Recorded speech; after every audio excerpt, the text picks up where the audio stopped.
Do you know the feeling of drinking too much coffee or drinking too many Red Bull energies where your whole skin gets to feel a little bit tingly and your heart is bumping? Well, I've been feeling like that the whole last 6 days.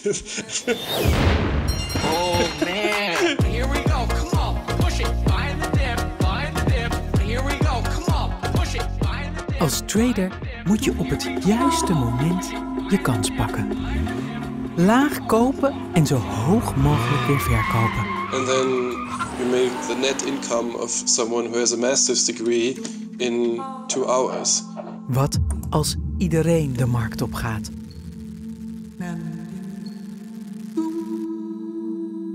The desire to be rich encourages people to be stupid. If people didn't do stupid things, then there'd be no role for me. Fuck. Most people, when they buy a stock, they buy a share for $10 and hope it goes to 100. I, instead, sell a share for $10 and I hope it goes to 0. But essentially all I'm doing is the opposite of long investing. In long investing, you're buying a share and hoping the future's a lot better. In short selling, I'm selling a share and hoping the future's a lot worse. Onze shortseller hoopt er dus op dat de toekomst slechter zal zijn. Hij profiteert ervan dat veel particuliere beleggers zich laten leiden door de waan van de dag. Hoop is nou eenmaal makkelijker te verkopen dan de harde werkelijkheid. Wat doet een shortseller wanneer die short gaat? Het lijkt ingewikkeld, maar het is een gok dat een aandeel in prijs zakt en dat je daar winst mee maakt. Daarvoor leent hij voor zeg €100 een aandeel van bijvoorbeeld een pensioenfonds en verkoopt het direct door aan de markt. Vervolgens hoopt onze shortseller dat de prijs van het aandeel zakt tot zeg maar €10 en koopt hij het terug van de markt. Wanneer hij dan zijn geleende aandeel retourneert aan het pensioenfonds, is het verschil in prijs, €90, zijn winst. Ik ben nur amateurtrader. Met een simpele druk op de knop van zijn beleggingsapp ligt heel Planet Finance aan zijn voeten. Keine Ahnung, man hat Glück, dann verkauft man wieder, freut sich und dann kauft man sich irgendwelchen Schwachsinn, dann setzt man wieder Geld rein, man hat auf einmal wieder Glück und dann denkt man sich ja auch, das kann ja nicht wahr sein. So. Und dann im Januar kommt dann die ganze Sache mit GameStop und man hat wieder Glück und denkt sich so, das ist ja bescheuert. GameStop. Over dat aandeel van een winkelketen voor videospelletjes hoort Vincent op het internetplatform Wall Street Bets. Daar vindt een nieuwe generatie beleggers elkaar en daar ontstaat ook een weerzin tegen hedgefondsen met grote shortposities. Shortsellern werden ja wahrscheinlich negativ gesehen, weil wenn man an solche Personen denkt, hat man ja ein bestimmtes Bild vor Augen. Da hat man vielleicht jemanden mit einem teuren Anzug, mit Gucci-Slippers und irgendwie eine Rolex am Arm, der jetzt irgendwie da Geld für reiche Menschen anlegt und versucht, sich daran zu bereichern, dass andere Unternehmen pleite gehen. Man geht eine Wette ein und ich wette darauf, dass was auch immer hochgeht, die wetten, dass es halt runtergeht. Und es kann ja nur einer gewinnen quasi. This whole movement started on Wall Street Bets, and they were targeting companies that sold short. The Wall Street Bets, like supposed members on Reddit, like swelled to about, I think it was 13 million people on there. That's a lot of money that can be thrown around. You know what I mean? They may all just be individuals, but they're competing with a hedge fund as a collective. Julian, welcome to the show. It's exciting to get to talk to someone. Hoe laat je het mechanisme van Planet Finance nu voor je werken? De Wall Street betters kopen massaal aandelen GameStop, waardoor de koers stijgt. Terwijl de shortsellers er juist op speculeren dat de prijs zakt. Daarom houden de rebellen die aandelen vervolgens zo lang mogelijk vast. Hold the line. Want zo kun je de shortsellers uitknijpen. De short squeeze. Also das war noch ganz normales Gefühl. Da waren Aktien drin, mal gucken, was passiert. Hier war Champagnerflasche aufmachen, die den ganzen Abend feiert.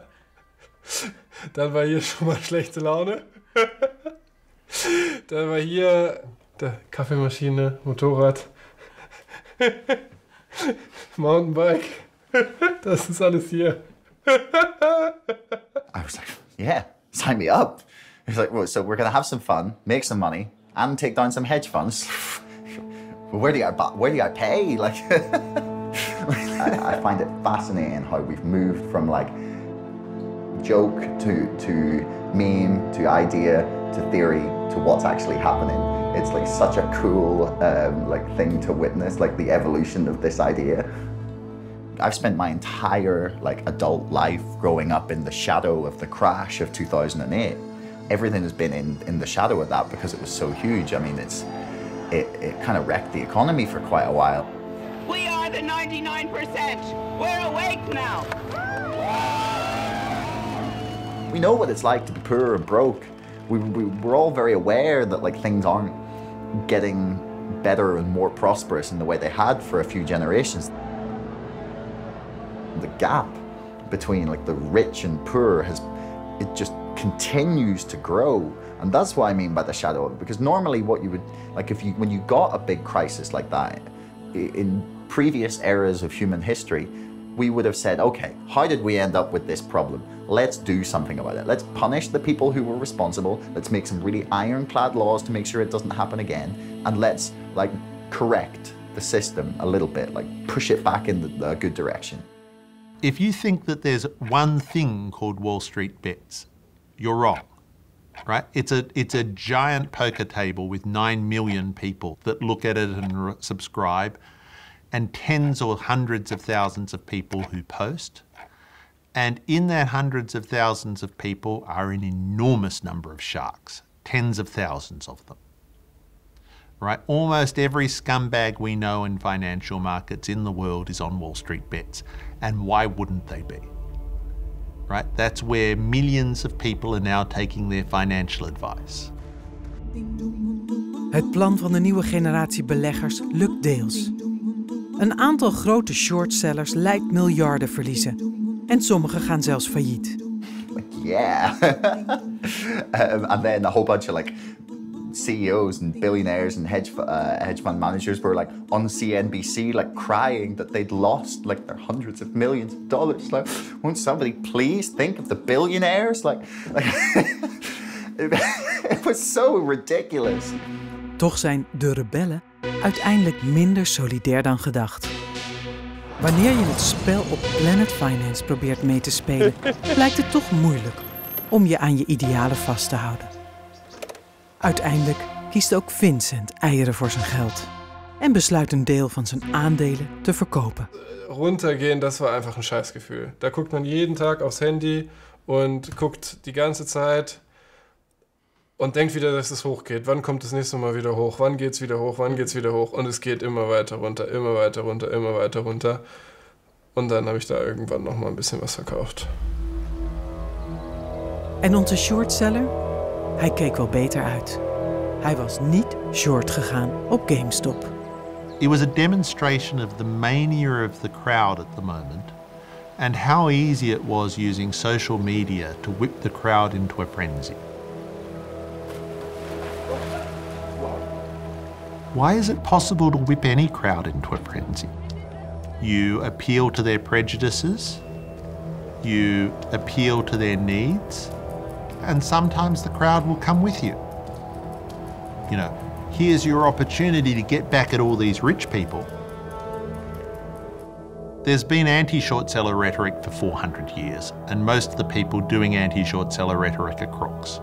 This was the first time I'd ever seen millions of people believe anti-short seller rhetoric.